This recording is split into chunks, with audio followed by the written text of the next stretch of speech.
എനിക്കെന്ത് സംഭവിച്ചാലും എനിക്ക് പ്രശ്നമില്ല. എൻ്റെ നാടിൻ്റെ പുരോഗതിയും എൻ്റെ നാടിൻ്റെ സമാധാനമാണ് ഞാൻ കാക്ഷിക്കുന്നത്. ചേട്ടാ, ഇത് ചെല്ലപ്പൻ എന്ന് പറയുന്ന ഒരു കർഷകൻ, വൈക്കത്തുള്ള ഒരു കർഷകനാണ്. ഇന്ന് CPI ഓഫീസിന് മുന്നിൽ ആത്മഹത്യ ചെയ്തിരിക്കുകയാണ്. എന്തിനാണ് എന്ന് ചോദിച്ചു കഴിഞ്ഞാൽ അവിടുത്തെ CPI നേതാക്കന്മാർ, അദ്ദേഹം അവിടുത്തെ MLA പോലും കൃഷിമന്ത്രിയോട് പോലും പറഞ്ഞിരുന്നു തൈകളുമായി ബന്ധപ്പെട്ടുള്ള കാര്യങ്ങൾ.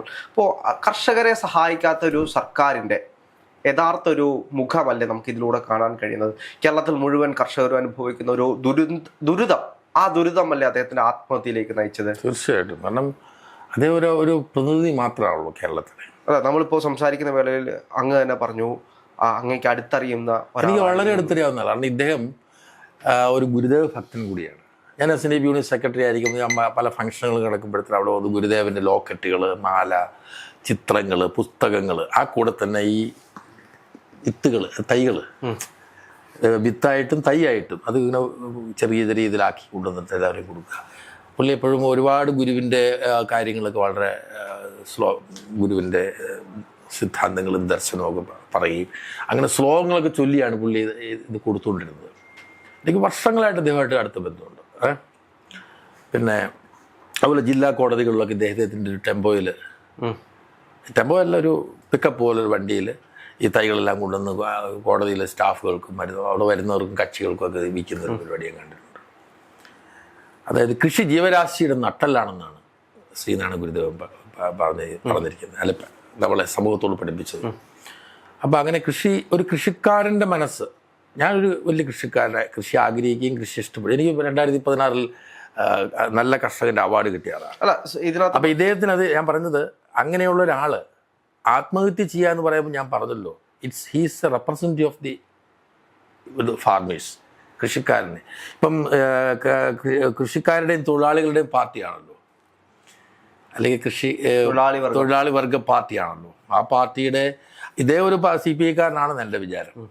അത് അയാളെ സംരക്ഷിക്കുവാനും അദ്ദേഹത്തിൻ്റെ ദുഃഖം കാണുവാനും അദ്ദേഹത്തിൻ്റെ ആഗ്രഹങ്ങൾ സഫലീകരിക്കാനും കഴിയാത്തൊരു പാർട്ടിയാണ് കേരളം ഭരിക്കുന്നത്. ഇവിടുത്തെ കേരളത്തിലെ മുഴുവൻ കൃഷി. ഇപ്പം തന്നെ എൻ്റെ വീടിൻ്റെ ഫ്രണ്ടിൽ ഒരാഴ്ച കഴിഞ്ഞ് നെല്ല് കൊയ്തിട്ടിരിക്കുകയാണ്, ഇങ്ങനെ മല പോലെ കൂട്ടിയിട്ടിരിക്കുകയാണ്. ഇന്ന് ഞാൻ രാവിലെ ഇങ്ങനെ യാത്ര പോരാൻ വേണ്ടി ഞാനൊരു 5:30 വീട്ടിൽ 5:00 ഇറങ്ങാൻ നേരത്ത് ഈ കൃഷി ചെയ്ത കർഷകൻ രാവിലെ വന്ന് അയാളവിടെ നോക്കുന്നുണ്ട്. അപ്പം നെല്ല് കൊണ്ടുപോകാൻ ആൾ വരുമെന്ന് പറഞ്ഞു. അയാളവിടെ വന്നവിടെ ഇരുട്ടത്ത് കുത്തിയിരിപ്പുണ്ട് രാത്രി തൊട്ട്.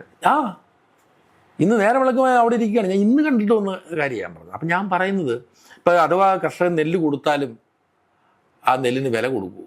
ഇല്ല. അതവിടെ കിടന്ന് കിളുത്ത് പോവുക മഴ പെയ്യുമ്പോഴത്തേന്. അപ്പം ഇതൊക്കെ ഞാൻ ഹരിയാനയിലൊക്കെ പോയി, എൻ്റെ മോൻ അവിടെ നിന്നാണ് കല്യാണം കഴിച്ചിരിക്കുന്നത്. സോ ഹരിയാനയിൽ ഏറ്റവും കൂടുതൽ കൃഷിക്കാരുള്ള സ്ഥലമാണ് ഹരിയാന, അല്ല പഞ്ചാബ്. അവിടെയൊക്കെ കൃഷിക്ക് കൊടുക്കുന്ന അവിടെ മണ്ടികൾ എന്ന് പറയുന്ന സ്ഥലത്താണ് കർഷകൻ്റെ ഈ ഉൽപ്പന്നങ്ങൾ വിൽക്കുന്നത്. മണ്ടികളിൽ ഇപ്പം ഇദ്ദേഹം ഒരു മണ്ടി നടത്തുന്ന ആളാണെങ്കിൽ, ഇപ്പം നെല്ലാണ് എനിക്കുള്ളത്, അല്ലെങ്കിൽ ഗോതമ്പാണെങ്കിൽ, ഉരുളക്കിഴങ്ങാണെങ്കിൽ, കടുകാണെങ്കിൽ, എന്താ വെച്ചാൽ നിങ്ങളെ ഒന്ന് സാമ്പിൾ കാണിച്ച് നിങ്ങളുടെ റേറ്റ് ചോദിക്കും. താങ്കളുടെ റേറ്റ് എനിക്ക് തൃപ്തികരമല്ലെങ്കിൽ ഞാൻ അപ്പുറത്ത് മണ്ടിയിൽ പോയി ചോദിക്കും. എനിക്കിഷ്ടമുള്ള ആൾക്ക് അവിടെ വെച്ച് കൊടുത്തു, അപ്പം റെഡി ക്യാഷും മേടിച്ച് ഞാൻ വീട്ടിൽ പോവുകയാണ്. അതല്ലേ നരേന്ദ്രമോദി പോലും ഹരിയാനയിലെ കൃഷിക്കാരുടെ മുമ്പിൽ തോറ്റുപോയില്ല സമരം ചെയ്തിട്ട്, കർഷക സമരം കരുതില്ല. അപ്പോൾ കർഷകർ അത്ര സംഘടിതരാണ്. ഇതൊക്കെ അസംഘടിതരായ പാവം കർഷകന്റെ പ്രതിനിധിയാണ്. അതുകൊണ്ടാണല്ലോ ഒരാൾ ആത്മഹത്യ ചെയ്യുന്നത് സ്റ്റേയിലാണ്. അല്ല, ഇപ്പോൾ തന്നെ അങ്ങ് പറഞ്ഞ ഒരാഴ്ചയായിട്ട് നെല്ല് കൂട്ടിയിട്ടിരിക്കുന്നു. ആ നെല്ലിന് എന്തെങ്കിലും സംഭവിച്ചാലോ, ഒരു മഴ, ഒരാളും കണ്ണീർ ഒഴുക്കാൻ കാണത്തില്ല. അയക്ക് പോയി, കൃഷിക്കാരന് പോയി. ഇത് മിസ്റ്റർ ചെല്ലപ്പൻ ഒരു വലിയ രക്തസാക്ഷിയാണ്. യഥാർത്ഥത്തിൽ ഈ രാജ്യത്തെ കൃഷിക്കാർ ഇദ്ദേഹത്തെയാണ് ഏറ്റവും വലിയ രക്തസാക്ഷിയായി കണ്ട് ഇത് ഗവൺമെന്റിനെതിരെയുള്ള ഒരു വലിയൊരു ഒരു മെസ്സേജാണ് ഈ കൊടുക്കുന്നത്. അല്ല, അതിനു മുമ്പിട്ട് അദ്ദേഹം കൃത്യമായ വീഡിയോ, ഇപ്പോൾ നമ്മൾ കാണിച്ച ആ വീഡിയോ ചെയ്തതിനു ശേഷം അദ്ദേഹം എണ്ണി പറയുന്നുണ്ട് തന്നെ ആക്രമിച്ച CPI പ്രവർത്തകരെ പറ്റിയും CPM-നെ പറ്റിയും. സ്വാഭാവികമായിട്ടും ഒന്ന് ആലോചിച്ച് നോക്കൂ, ഒരു ഭരിക്കുന്ന പാർട്ടി, തൊഴിലാളി വർഗ പാർട്ടി, ആ തൊഴിലാളി വർഗ പാർട്ടി ഇരിക്കുന്ന സമയത്താണ് കർഷകൻ എനിക്ക് വിത്ത് തരുമോ, എനിക്ക് കൃഷി ചെയ്യാൻ തൈ തരുമോ എന്ന് ചോദിച്ച് കൃഷി മന്ത്രിയുടെ പുറകെ നടക്കേണ്ട ഒരു അവസ്ഥ, അതും കേരളത്തിൽ. ഇതിനു മുമ്പോട്ട് നമ്മൾ കണ്ടതാണ്. ഇപ്പോൾ താങ്ങുവില നൽകാൻ കഴിയത്തുണ്ട്, അത് നെല്ലിന് താങ്ങുവില നൽകണമെന്ന് പറഞ്ഞ് ഇവിടുത്തെ കർഷകർ സമരം ചെയ്യുന്നൊരു സാഹചര്യം, ഇന്ത്യയിൽ കർഷകർ സമരം ചെയ്യുന്ന സാഹചര്യം. നമുക്ക് വേണ്ടി ഭക്ഷണം ഉണ്ടാക്കുന്ന കർഷകരാണ് ഇന്ന് ആത്മഹത്യയിലേക്ക് പോകുന്നത്. ഇപ്പോൾ സ്വാഭാവികമായിട്ടും അവിടുത്തെ MLA വലിയ രീതിയിൽ വിമർശിച്ചുകൊണ്ടാണ് അദ്ദേഹം ആ പാർട്ടി ഓഫീസിന് മുന്നിൽ ഈ തെരഞ്ഞെടുപ്പ് മറ്റന്നാൾ ഇലക്ഷൻ വോട്ട് ചെയ്യാൻ വേണ്ടി ആളുകൾ ബൂത്തിലേക്ക് പോകാൻ നിൽക്കുന്ന സാഹചര്യത്തിൽ തന്നെ അവിടെ പോയി ആത്മഹത്യ ചെയ്യുന്നുണ്ടെങ്കിൽ അദ്ദേഹം നൽകുന്ന ഒരു സന്ദേശമില്ലേ? വലിയൊരു സന്ദേശമാണ്, മഹത്തായൊരു സന്ദേശം. ഇവിടുത്തെ കർഷകരെല്ലാം അനുഭവിക്കുന്ന ഒരു വിഷമമല്ലേ അദ്ദേഹം അദ്ദേഹത്തിന്റെ ജീവിതത്തിലൂടെ ഇതിലൂടെ കാണിക്കാൻ ശ്രമിക്കുന്നത്? തീർച്ചയായിട്ടും. കാരണം ഇതൊന്നും കണ്ടാലൊന്നും മിസ്റ്റർ പിണറായി വിജയനോ അല്ലെങ്കിൽ ഇവിടുത്തെ ഇടതുപക്ഷ സർക്കാരിനോ ഒന്നും തോന്നത്തില്ല. അവരിതൊക്കെ ആ അർത്ഥത്തിലേ കാണുകയുള്ളൂ. ഇപ്പൊ തന്നെ വൈക്കത്തെ നേരത്തെ CPIയുടെ MLA അജിത്ത് ഇപ്പൊ BJPയുടെ സ്ഥാനാർത്ഥിയാണ്, NDAയുടെ സ്ഥാനാർത്ഥിയാണ്.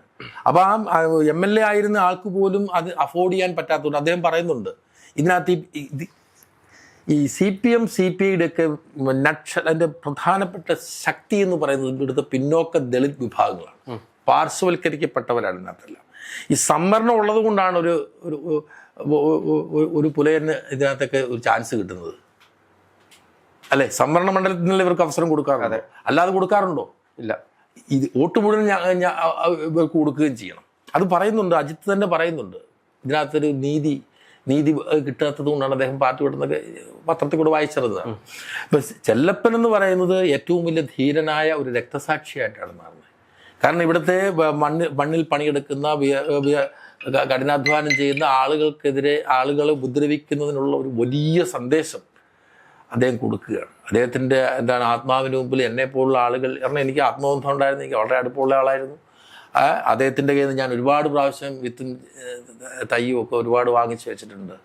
അദ്ദേഹം ഒരു ഡെഡിക്കേറ്റഡ് ഫാർമറായിരുന്നു, അല്ലാതെ ചുമ്മാ ഒരു എന്തെങ്കിലും പറയാൻ വേണ്ടി അതിനകത്ത് കൃഷിയിലൂടെ ജീവിക്കുകയായിരുന്നു ശരിക്കും. അതിൽ ഗുരുസ്വാമി പറഞ്ഞത് ഞാൻ പറഞ്ഞില്ലേ, കൃഷി ജീവരാശിയുടെ നട്ടലാണ്. അപ്പം ആ കൃഷി ചെയ്യാനുള്ളൊരു മനസ്സ് ശുദ്ധന്മാർക്കേ ഉണ്ടാവുള്ളൂ. നല്ല കർഷകൻ നല്ല മനസ്സുള്ളവനായിരിക്കും.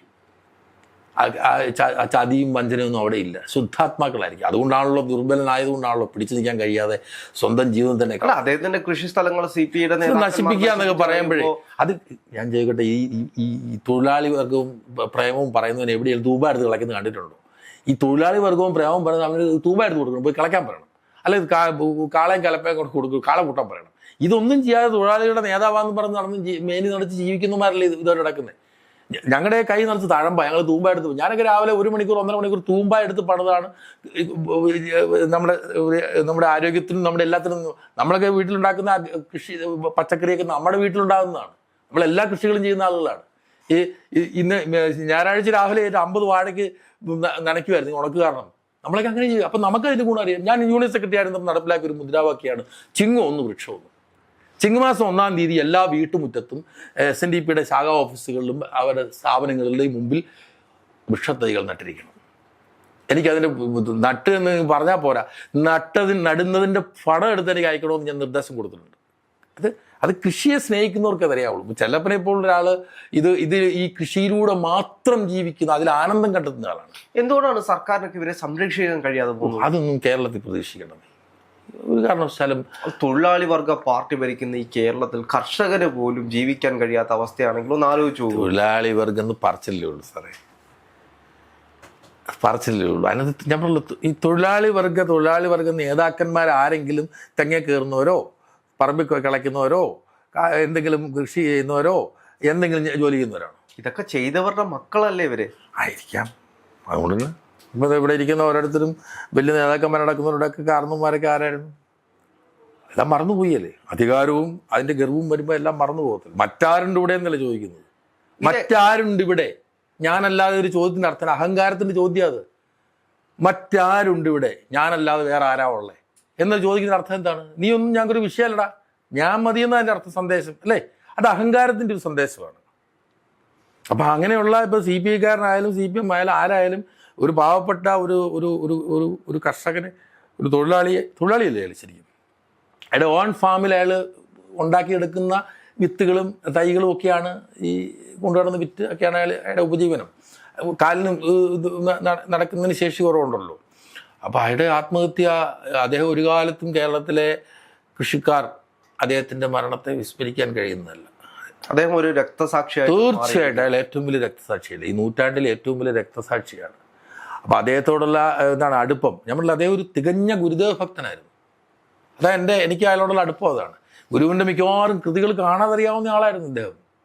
അദ്ദേഹം വന്ന് അദ്ദേഹത്തിൻ്റെ അടുത്ത് ഇപ്പോൾ ഇദ്ദേഹത്തിൻ്റെ അടിമ കണ്ടോണോ, എവിടെയൊക്കെ SNDP ഉണ്ടോ അവിടെയെല്ലാം ഇദ്ദേഹം പോയിട്ടുണ്ട്. അവിടെയെല്ലാം പോയി ഇദ്ദേഹം എന്താണ് ഈ ചിത്രങ്ങളും പുസ്തകങ്ങളും തൈകളും ഒക്കെ വിറ്റ് നടക്കുന്നതാണ്. എനിക്കൊരു 2006 മുതൽ എനിക്ക് ഇദ്ദേഹമായിട്ട് 5 മുതൽ പേഴ്സണൽ ബന്ധമുള്ളതാണ്.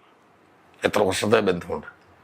അപ്പം അത് ശരിക്കും കേരളത്തിൻ്റെ മനസാക്ഷിയുള്ള മലയാളി മറക്കില്ല.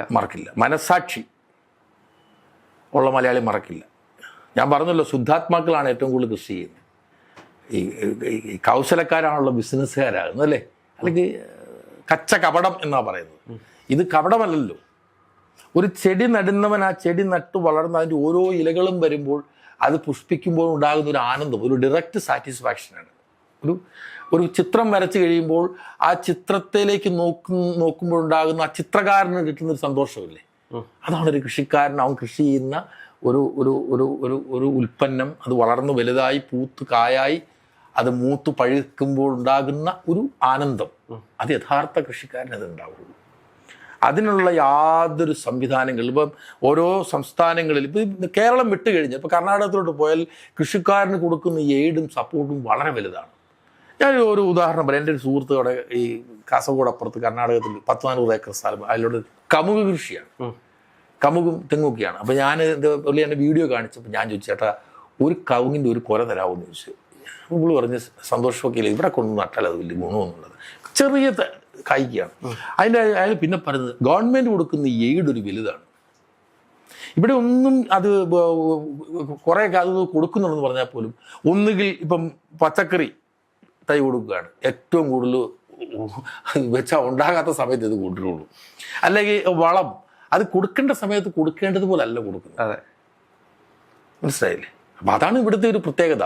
ഇവിടെ എങ്ങനെയല്ല വെച്ചാൽ ഇതൊക്കെ നടപ്പിലാക്കി എന്തെങ്കിലുമൊക്കെ ഒപ്പിച്ചെടുക്കുക, ആർക്കെങ്കിലും വല്ല നേട്ടങ്ങൾ ഉണ്ടാക്കും. അപ്പം തന്നെ ഈ ഗ്രോ ബാഗിനകത്ത് പണ്ട് മണ്ണ് നിറച്ചു കൊടുക്കുമായിരുന്നു.